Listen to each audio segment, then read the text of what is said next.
आप सभी भक्तों को मेरा प्यार भरा राधे राधे। मेरा नाम है नवीन। हमारे चैनल चेतना जागृत में आप सभी का स्वागत है। आइए आज हम बड़ी ही सुंदर सी प्यारी सी कथा श्रवण करेंगे, जिसमें हमें आज सीखने को मिलेगा कि किस प्रकार से बुरे स्थान का प्रभाव हमारे मन पे पड़ता है, किस कारण से पड़ता है। एक समय की बात है, भगवान श्री रामचंद्र जी को जब वनवास हो गया था और जब वन में वो भ्रमण कर रहे थे तो उनके साथ माता जानकी भी थी, लखन लाल जी भी थे। देखो, एक पगडंडी पड़ी, वन में जब भ्रमण कर रहे थे तो वहाँ एक पगडंडी पड़ी, वहाँ से भ्रमण करते करते रामचंद्र जी जा रहे हैं, माता सीता मैया पीछे पीछे जा रही है। लखन लाल जी उसी पगडंडी पर जब प्रवेश किया तो देखो उनके मन में एक अनुचित सा विचार आने लगा कि अरे मैं इतने बड़े राजा का पुत्र, भाई साधारण राजा नहीं, दशरथ उनका पुत्र मैं, संपत्ति अनेकों प्रकार से कईयों की संपत्ति है, कोई कमी नहीं है, धन दौलत ऐशो आराम मान सम्मान किसी चीज की कमी नहीं है, लेकिन मैं भला इस वन में इनके साथ क्या कर रहा हूं, क्यों भ्रमण कर रहा हूं। उनके मन में जब ये विचार आने लगा, भाई न मुझे कोई भोजन पूछता है, बल्कि इनके लिए मुझे भोजन की व्यवस्था करनी पड़ती है, रामचंद्र जी के लिए, माता सीता के लिए, इनके लिए भोजन की व्यवस्था करनी पड़ती है, लकड़ी मुझे लाना पड़ता है। अब ऐसे जब अनुचित विचार आने लगे तो रामचंद्र जी पीछे पलट करके देखते हैं, अरे लखन लाल के मन में ऐसा विचार, भाई सर्वज्ञ है, सब कुछ जानने वाले हैं परमपिता परमात्मा। अब उन्होंने देख करके उनको सब ज्ञात हो गया। रामचंद्र जी ने कहा कि लखन क्या बात है, क्यों चिंता कर रहे हो, किस बात की दुख है, क्या विचार कर रहे हो। उन्होंने बोला कि कुछ नहीं भैया। तो रामचंद्र जी कहे, अगर कोई बात नहीं है तो तुम एक काम करो, वहां की एक थोड़ी सी मिट्टी उठा करके अपने पास रख लो, उसे पोटली बांध करके। लखन लाल जी उनके आदेश का पालन करते हैं, मिट्टी उठा करके पोटली बांध करके अपने पास रख लेते हैं।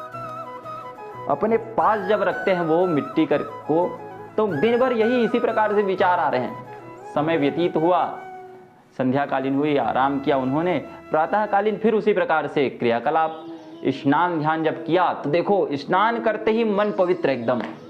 मुझे भी भला कभी कभी ऐसा लगता है कि मैं जब स्नान करता हूँ तो मेरे मन में सबसे ज्यादा पवित्र विचार उसी समय आते हैं, अच्छे अच्छे विचार आते हैं कि आज बढ़िया स्नान ध्यान करके भगवान का पूजन करना है, संकीर्तन करना है, भगवान की बढ़िया आरती गानी, ये विचार मन में आते हैं, अच्छे अच्छे विचार आते हैं। जो भी अनेकों प्रकार के अच्छे अच्छे विचार हैं, मुझे लगता है उसी समय थोड़ा ज़्यादा मात्रा में आते हैं।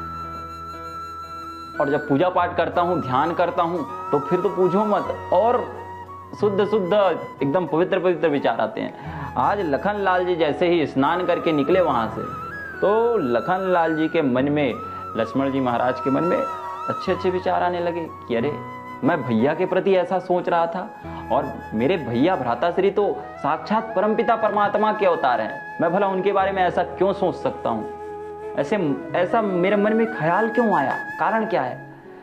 अब इसी प्रकार से समय व्यतीत होने लगा, धीरे धीरे करके समय बीतता गया, तो मन में इसी प्रकार से विचार आने लगे, बार बार यही विचार आ रहे हैं कि अरे वो मिट्टी लेते थे, मिट्टी लेने के बाद देखो मन फिर अपवित्र हो जाना, फिर भैया के प्रति ऐसे अनुचित विचार आना। जब बार बार ऐसे हुआ, समय व्यतीत हुआ, तब तो लखन लाल जी को अब समझ आया कि अब भैया से ये बात कहनी चाहिए। अपने भ्राता श्री के समक्ष गए लखन लाल जी, राम जी के पास जाकर के कहते हैं कि मेरे मन में ऐसा अनुचित विचार किस कारण से आ रहे हैं। रामचंद्र जी बता रहे हैं कि लखन देखो, जो तुम मिट्टी लेकर के बैठे हो ना, ये इस मिट्टी की गलती है, तुम्हारी कोई गलती नहीं, उसमें तुम्हारा निमिष मात्र भी कोई गलती नहीं। अच्छा ऐसे कैसे भैया, जब इस मिट्टी की गलती है तो मेरे मन में ऐसा विचार किस कारण से आने लगा, कारण क्या है, मिट्टी का गलती है बता रहे हो आप, मुझे समझ नहीं आ रहा है। तब तो रामचंद्र जी महाराज बड़ी ही सुंदर सी कथा सुनाते हैं कि जिस स्थान से हम गुजरे हैं और जिस स्थान की तुमने मिट्टी उठाई है, उस स्थान पर 2 दैत्य रहते थे, सुंद और उपसुंद नाम के 2 दैत्य वहां रहते थे। तो वहां वो बड़े ही प्रेम पूर्वक निवास करते थे। कभी आपस में लड़ाई झगड़ा कुछ नहीं हुआ, किसी भी प्रकार से कोई कलह नहीं होता था दोनों के बीच में, और बड़े बलिष्ठ थे। समय के साथ साथ उन्होंने भगवान ब्रह्मा जी की बड़ी घोर तपस्या की, और ब्रह्मा जी की तपस्या की तो ब्रह्मा जी से वरदान मांगा कि हमें अमरता का वरदान चाहिए। अच्छा, अमरता का वरदान चाहिए, हम खुद ही नहीं है अमर, तो तुमको कैसे अमर बना दे। उन्होंने जब इस प्रकार से कहा कि अमर नहीं बना सकते, तब तो दोनों ने समझौता किया कि देखो भाई, हम तो लड़ाई झगड़ा करते नहीं आपस में, अभी तक आज तक किसी न कोई भी कारण से लड़ाई नहीं हुई।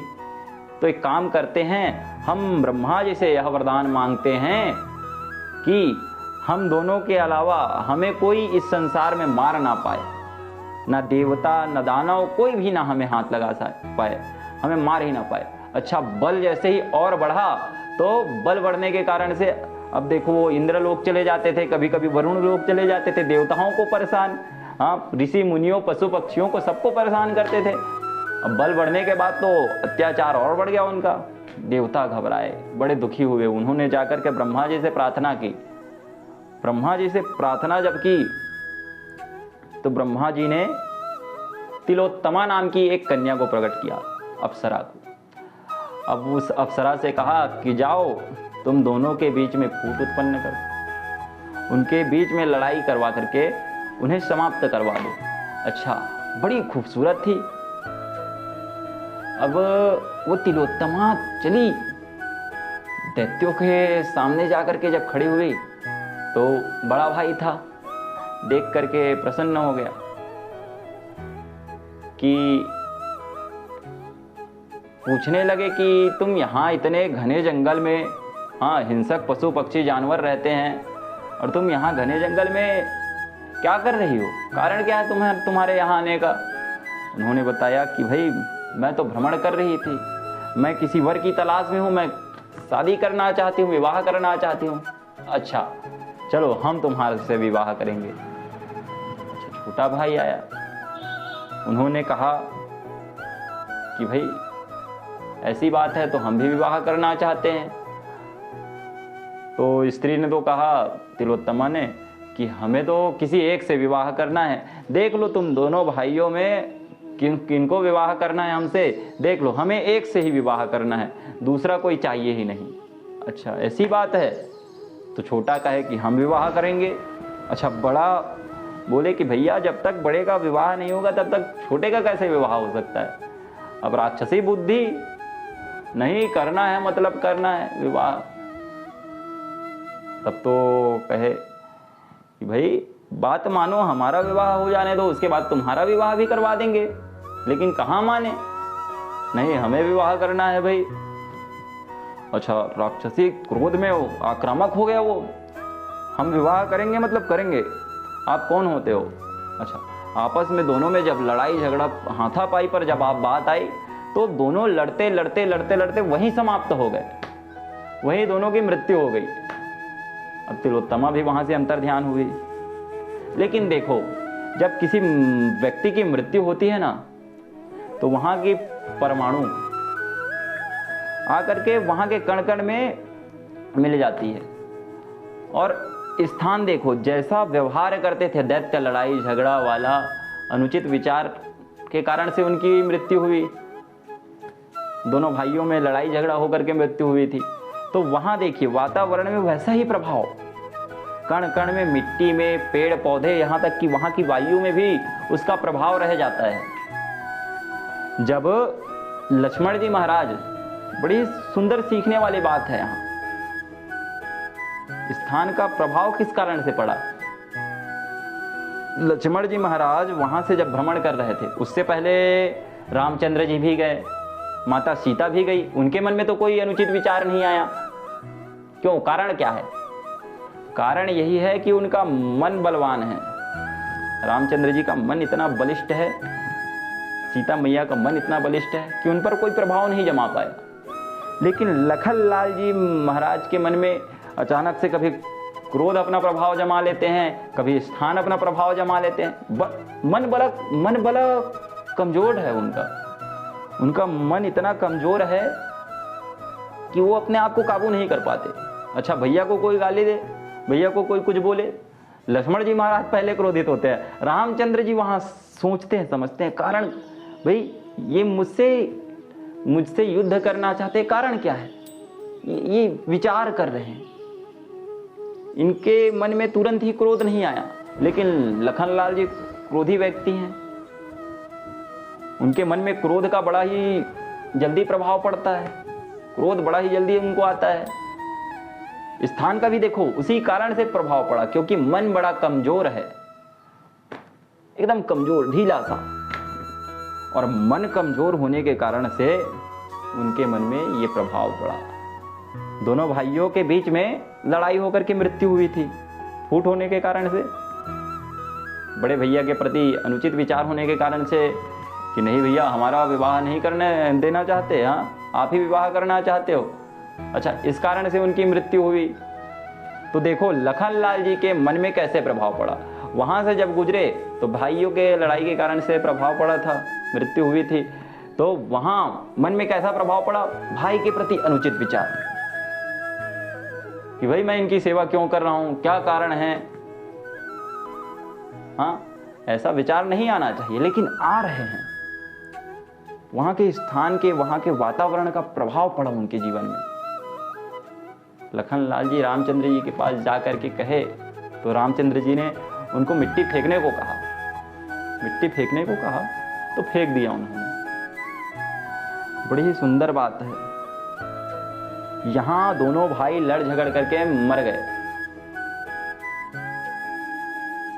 और वहां रामचंद्र जी महाराज अपने प्रिय भरत भाई के लिए उन्होंने पूरा राज्यपाट, माता पिता की आज्ञा का पालन करने के लिए राज्यपाट छोड़ दिया। पूरा एक छत्र साम्राज्य था उनके पास, वो राजा बन करके राज्य कर सकते थे।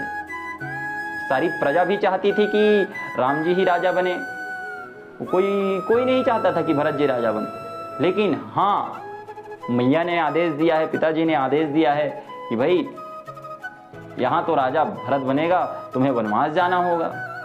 देखो, भाई के लिए, भाई की प्रसन्नता के लिए, भाई के राज तिलक के लिए वो सारा राज्य पाठ है। सुबह उनको देखो कहा गया कि आपको राजा बनना है, और शाम होते ही पता चला कि भाई सुबह वनवास जाना है। एक ही पल में उनका विचार परिवर्तित हुआ। विचार परिवर्तित होने के कारण से रामचंद्र जी महाराज को कहा गया, विचार परिवर्तित होने के कारण से, कि जाओ तुम्हें वन जाना पड़ेगा। तो उन्होंने मन में कोई अनुचित विचार नहीं किया, सीधे ही सुबह होते ही निकल पड़े वन की ओर। जो भाई के लिए राजपाट छोड़ सकता है, भला वैसा व्यक्ति अपने भाई के साथ कैसे युद्ध करेगा, भाई के प्रति कैसे अनुचित विचार रखेगा। एक भाई को प्रसन्न देखने के लिए उन्होंने राज्यपाट छोड़ दिया। सीखने वाली बात यही है कि स्थान का प्रभाव पड़ता है, मन बलवान होना चाहिए। मन बलवान होगा तो आपके ऊपर प्रभाव डाल ही नहीं पाएगा ना स्थान। यहां कोई मित्र है, गांजा बीड़ी सुट्टा ये सब मदिरा पान करने वाले हैं, इनके साथ जाकर के बैठ गए आप। अब इनके सामने जाकर के बैठोगे तो धीरे धीरे एक दिन तो कुछ नहीं पड़ेगा आपके जीवन में प्रभाव, दूसरे दिन तो कुछ नहीं पड़ेगा, समय के साथ साथ आप भी उनके साथ लीन हो जाओगे, उसी मदिरा पान में, उसी नशे में धुत हो जाओगे आप भी समय के साथ साथ। तो ये सब प्रभाव आपके जीवन में पड़ेगा, अब पड़ता ही है भाई। रामचंद्र जी महाराज भाई की खुशी के लिए सारा राज्यपाट छोड़ दिया, कितने सौभाग्य की बात है। यहाँ एक भाई, अभी के समय को देखते हुए ऐसा लगता है कि भाई के लिए कुछ छोड़ने वाला नहीं, बल्कि उसके गले को काट करके, उसके शीश को काट करके वो अपना राज्यपाट, अपना अस्तित्व जमाने के लिए राजी हो जाएगा। स्थिति आ चुकी है। तो भाइयों से प्रेम करें, भाइयों के प्रति ईर्ष्या द्वेष ना रखें। और जब भाइयों के प्रति प्रेम रखोगे तब राम राज्य की स्थापना होगी। भाइयों के साथ द्वेष नहीं करोगे। हाँ, अत्याचारी है उसका वध करना जरूरी है। रावण है, रावण ने अत्याचार किया तो उनका संहार हुआ। मन में प्रभाव पड़ता है स्थान का, तो आप ऐसे स्थान से दूर रहे जिससे आपका मान सम्मान समाप्त हो, जिससे आपकी जो अचीव करना चाहते हो, जो आप पढ़ना चाहते हो, जो आप पाना चाहते हो, वो सब छूट जाए। आप नौकरी पाना चाहते हो, आप पढ़ाई नहीं कर पाओगे, संगति में रहोगे तो उसकी तैयारी नहीं कर पाओगे, और तैयारी के बिना युद्ध में चले गए तो फिर हार तो निश्चित है। तैयारी अपने आप में पूर्ण तैयारी होनी जरूरी है। तो आप ऐसे स्थान में रहो जिससे आपके जीवन में अच्छा प्रभाव पड़े।